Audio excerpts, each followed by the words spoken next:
देखो अब आयतन पढ़ लिया था हमने, द्रव्यमान भी पढ़ लिया था, अब घनत्व पढ़ते हैं। ठीक है, घनत्व को डेंसिटी बोलते हैं इंग्लिश में। ठीक है, डेंसिटी। अब घनत्व अगर इंक्रीज होगा, घनत्व इंक्रीज का मतलब बढ़ना, अगर घनत्व बढ़ेगा, इंक्रीज होगा, तो क्या होगा, जो द्रव्यमान है, जो वस्तु का द्रव्यमान है वो भी क्या होगा, इंक्रीज होगा। ठीक है, इंक्रीज होगा। इंक्रीज को ऐसे भी डिनोट करते हैं, जानना, इस एरो से भी डिनोट करते हैं, मतलब इससे समझाते हैं इंक्रीज को। इसको इंक्रीज बोलते हैं और डिक्रीज इसको बोलते हैं।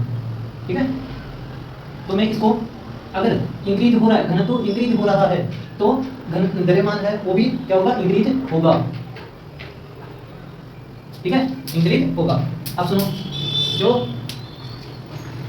अब घनत्व इंक्रीज हो रहा है, मतलब घनत्व की जो डेफिनेशन है वो क्या थी, घनत्व की क्या डेफिनेशन थी, देखो वो अभी लिखवाया था ना। देखो जो घनत्व क्या होता है कि जितनी ज़्यादा कोई वस्तु कोई जगह घेरती है ना, वही उसका घनत्व कहलाता है। तो जो आयतन है वो भी क्या होता है, जगह घेरना।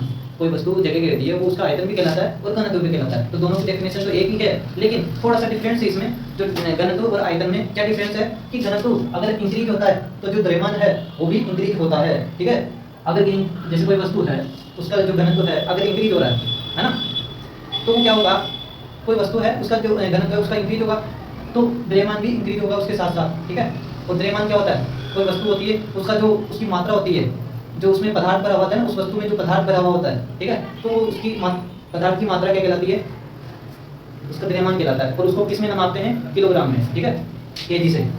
अब सुनो, घनत्व इंक्रीज होगा, द्रव्यमान भी इंक्रीज होगा। अब घनत्व अगर इंक्रीज होगा तो आयतन डिक्रीज होगा। ठीक है, उल्टा हो रहा है ना। और ये जो साइन है, ये चिन्ह है ना, वो किसका होता है, ये जो चिन्ह है, जैसे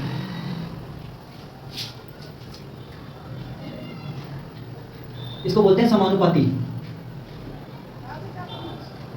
चिन्ह है, प्रोपोर्शनल। ठीक है, प्रोपोर्शनल।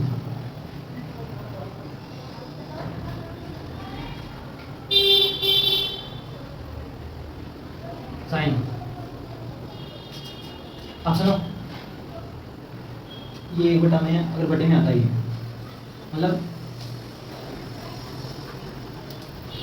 कंफ्यूज मत होना। ये वाला जो साइन है, ये जो व्युत्क्रमापाती का जो चिन्ह है वो ये वाला है, ध्यान रखना। ठीक है, इसको बोलते हैं व्युत्क्रमापाती चिन्ह, इनवर्सली प्रोपोर्शनल। ठीक है, और इसको क्या बोलते हैं, समानुपाती। ये वाला देखना, समानुपाती चिन्ह, प्रोपोर्शनल साइन इसको बोलते हैं। अगर इसका जो अर्थ होता है, इसका जो मीन्स होता है वो क्या होता है कि अगर घनत्व इंक्रीज हो रहा है तो द्रव्यमान भी इंक्रीज होगा, इसका ये मतलब होता है। और इसका ये मतलब होता है, अगर ये बटे में आता है, अपोन में आता है ना, अगर कोई मतलब ये अपोन में आता है, एक अपोन आयतन आ रहा है, ठीक है, तो क्या होगा, ये साइन लगेगा। अगर ये बटे में आएगा, है ना, अगर कोई बटे में आता है तो क्या होता है, ये वाला साइन लगता है। ठीक है, इसको बोलते हैं व्युत्क्रमापाती चिन्ह, ये वाला व्युत्क्रमापाती। और अगर दोनों का, अगर जैसे मान लो घनत्व अगर ज़्यादा है तो द्रव्यमान भी ज़्यादा हो रहा है ना, तो ये वाला चिन्ह लगेगा, समानुपाती वाला चिन्ह लगेगा। और अगर कम हो रहा है, यानी अपोजिट हो रहा है, जैसे घनत्व ज़्यादा हो रहा है तो क्या होगा, आयतन कम होगा। ठीक है, और अगर आयतन ज़्यादा हो रहा है तो घनत्व कम होगा। ठीक है, तो इसमें क्या हो रहा है, जो घनत्व है वो इंक्रीज हो रहा है। ठीक है, तो आयतन क्या होगा, डिक्रीज होगा। डिक्रीज को किससे रिप्रेजेंट करते हैं, डिक्रीज से, और इंक्रीज को इससे। ठीक है, ऐसे भी लिख सकते हैं, मैंने लिखा नहीं, मतलब ये डिक्रीज है ना, मैंने इंग्लिश में लिख दिया, लेकिन ज़्यादातर ये लिखा जाता है क्योंकि जल्दीबाजी में ये लिखा जाता है, पूरा नहीं लिखा जाता। ठीक है, अब आयतन का निकालने हेतु विधि, जो मेथड है, जो वॉल्यूम को निकालने के मेथड है वो क्या है, द्रव्यमान बटा घनत्व, द्रव्यमान बटा घनत्व। ठीक, देखो अगर देखो आयतन निकालना है ना, अपन को आयतन निकालना है तो अपन इसको जो घनत्व है उसको द्रव्यमान भी लिख सकते हैं। मतलब जैसे ये द्रव्यमान, इसको यहाँ पर लिख दिया इसने। ठीक है, तो द्रव्यमान अपॉन आयतन, एक तो हो गया, लेकिन द्रव्यमान अपॉन घनत्व, द्रव्यमान अपॉन आयतन हो गया। अब ये आयतन निकालना है अपन को, तो आयतन को क्या करेंगे, इस बराबर में ले लेंगे। ठीक है, बराबर में ले लेंगे क्योंकि आयतन को निकालना है अपन। ठीक है, आयतन को निकालने का मेथड है वो क्या है, ये इधर आ जाएगा, ये इधर आ जाएगा। ठीक है, और ये इधर आ जाएगा, द्रव्यमान अपॉन घनत्व। अब द्रव्यमान कितना है, 0। अपन ने सपोज किया है कोई वस्तु है, उसका जो उसमें जो मात्रा है, उस वस्तु में पदार्थ की जो मात्रा है वो कितनी है, 0। ठीक है, और उसका जो उस वस्तु का जो घनत्व है, डेंसिटी है, वो क्या है, 0 है। तो क्या होगा, 0/0 यानी कि 0 मीटर क्यूब। अब इसको देखो, जो आयतन है उसको किस में मापते हैं, मीटर क्यूब में, मीटर क्यूब। ओके, देखो अपन ने लास्ट में क्या पढ़ा था, घनत्व, घनत्व पढ़ा था। उसके बाद में ये देखो भार, जिसे बोलते हैं वेट, और इसको वजन भी बोलते हैं। और भार क्या होता है, देखो इसकी डेफिनेशन, किसी वस्तु पर लगने वाला किसी वस्तु पर लगने वाला गुरुत्वाकर्षण बल। क्या लगने वाला? गुरुत्वाकर्षण बल। जो देखो गुरुत्वाकर्षण बल किसके बीच में लगता है? जो पृथ्वी होता है और कोई वस्तु अगर मान लो ऊपर फेंकते हैं अपन, वो नीचे क्यों आती है? वो इसके कारण आती है, गुरुत्वाकर्षण बल, ग्रेविटेशनल फोर्स, इसके कारण नीचे आती है, ठीक है, वस्तु। अब सुनो, किसी वस्तु पर लगने वाला गुरुत्वाकर्षण बल, किसी वस्तु पर लगने वाला गुरुत्वाकर्षण बल के कारण वस्तु नीचे की ओर खींचती है, ठीक है, नीचे की ओर गिरती है या खींचती है या नीचे आती है, ठीक है, जिसके कारण उस वस्तु का जो भार है वो क्या है? बढ़ता है। जो भार है, जो वेट है, वो बढ़ता है, ठीक है। आप सुनो, इसकी इंग्लिश देखो, इसी डेफिनेशन की। मैं हिंदी और इंग्लिश में दोनों, जितने भी वीडियो बनाए ना मैंने, जो हिंदी और इंग्लिश दोनों के लिए है, ठीक है। अब देखो इंग्लिश इसकी, due to the gravitational force, जो गुरुत्वाकर्षण बल है, अप्लाइड ऑन ऑब्जेक्ट, यानी ऑब्जेक्ट पर अप्लाई किया जाता है ग्रेविटेशनल फोर्स, ठीक है, गुरुत्वाकर्षण बल। ऑब्जेक्ट द डाउनवर्ड यानी नीचे की ओर, ठीक है, और कम्स डाउन यानी नीचे की ओर आती है। Due to which weight object increase, अगर वो नीचे की ओर आ रही है तो क्या होगा? उसका जो वेट है वो इंक्रीज होगा, ठीक है। अगर मान लो कोई पत्थर फेंकते हैं, पत्थर का एग्जांपल ले रहा हूँ कि अगर कोई पत्थर है या बोल है, अपन ऊपर फेंकते हैं, है ना, तो वो नीचे क्यों आती है? क्योंकि इसके कारण आती है, गुरुत्वाकर्षण बल लगता है, ग्रेविटेशनल फोर्स ये लगता है, जिसके कारण वस्तु और पृथ्वी का जो गुरुत्वाकर्षण बल है, जो बल लगता है वो गुरुत्वाकर्षण बल होता है, उसके कारण वो नीचे की तरफ आती है। अब देखो जो गुरुत्वाकर्षण बल होता है ना, अब देखो वो गुरुत्वाकर्षण बल भार होता है, भार के समानुपाती होता है। जो गुरुत्वाकर्षण बल है ना, ग्रेविटेशनल जो फोर्स है, ग्रेविटेशनल फोर्स, वो किसके समानुपाती होता है?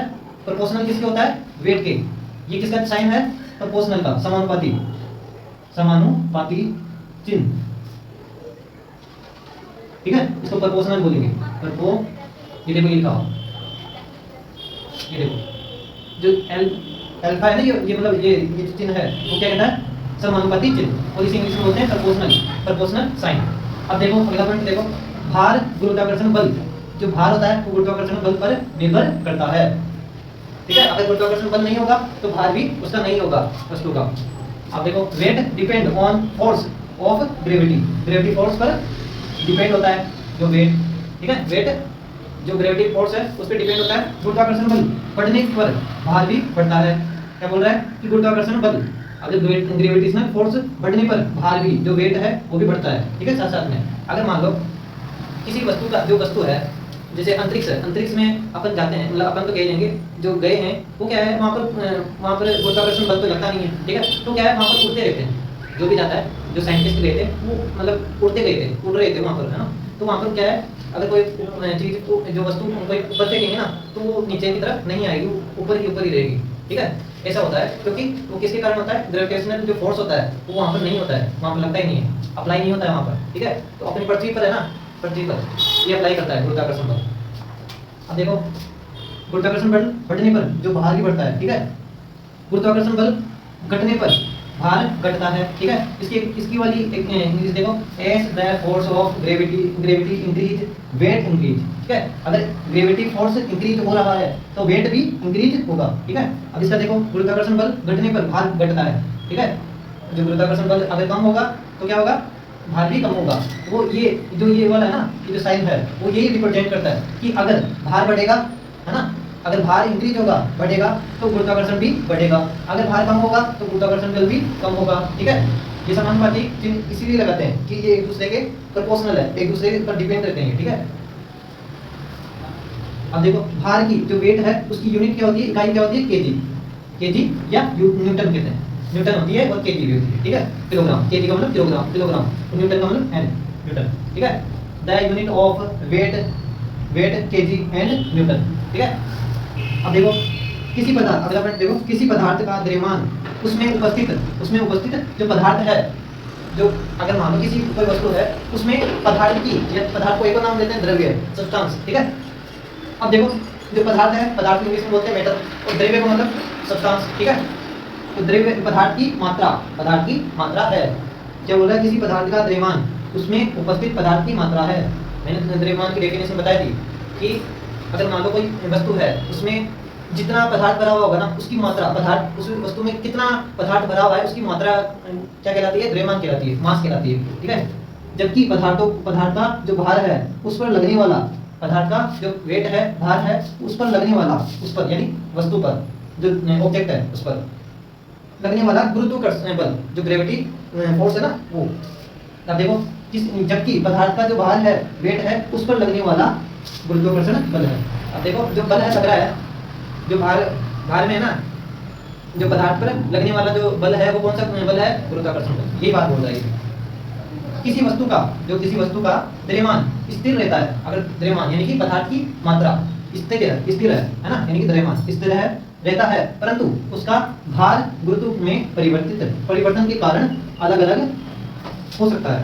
क्या बोल रहा है कि अगर किसी वस्तु का द्रव्यमान स्थिर रहता है यानी पदार्थ की जो मात्रा है वो स्थिर है, ठीक है, उसका जो भार है, उसका जो वेट है, वो गुरुत्व में, जो गुरुत्व क्या होता है? ग्रेविटी, गुरुत्व में परिवर्तन के कारण अलग अलग हो सकता है, यानी द्रव्यमान अलग अलग हो सकता है, ठीक है। और वो किसके कारण हो सकता है? गुरुत्व बल, ठीक है, गुरुत्व बल के कारण हो सकता है परिवर्तन, चेंज हो सकता है द्रव्यमान, ठीक है। The mass of object it is the amount of matter percent, ठीक है, जो मैटर की है, पदार्थ की जो मात्रा है, अमाउंट है, मैटर की अमाउंट है अगर ऑब्जेक्ट में, ठीक है। तो while the weight of object, जो ऑब्जेक्ट का जो वेट है वो इज द ग्रेविटेशनल फोर्स पर डिपेंड होता है, और वो एक्ट करता है किसके रूप में? ग्रेविटेशनल फोर्स के रूप में, ठीक है।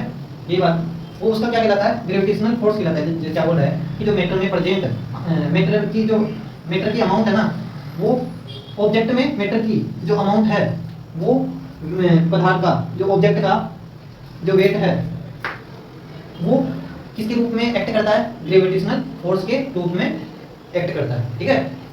और द मास, द्रव्यमान, मास ऑफ ऑब्जेक्ट का जो मास है वो रिमेन कांस्टेंट, यानी कांस्टेंट है जीरो, कांस्टेंट यानी स्थिर, जीरो, एक स्थिर हो जाता है, यानी एक जगह टिक जाता है, ठीक है, स्थिर यानी कांस्टेंट हो जाता है। लेकिन वेट में भी ड्यू टू चेंज ग्रेविटी, जो ग्रेविटी के कारण वो जो मास है वो चेंज भी हो सकता है, यही बात बोल रहा है, ठीक है।